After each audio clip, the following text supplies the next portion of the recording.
हिरकणी महिला गोविंद पथकाला पारितोषिक वितरित करण्यासाठी मी महानगर परिषदेचे माजी नगराध्यक्ष श्री संदीपजी जाधव सर यांना विनंती करतो की त्यांनी कृपया या ठिकाणी या मंडळाला पारितोषिक वितरित करावं।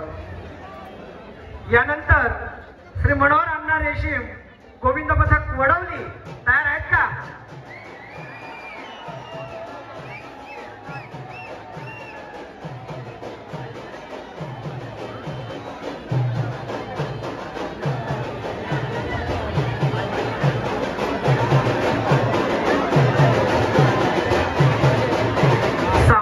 सांस्कृतिक आणि क्रीडा क्षेत्रामध्ये अतिशय महत्त्वपूर्ण काम करणारं असं ज्यांचं नावलौकिक असलेलं हे सामरखेडचं जय भवानी क्रीडा मंडळ यांनी 6 तारांची या ठिकाणी सलामी दिलेली आहे। एकदा जोरदार टाळ्यांनी या गोविंद पथकाचं या ठिकाणी आपण अभिनंदन करूया, त्यांचं स्वागत करूया।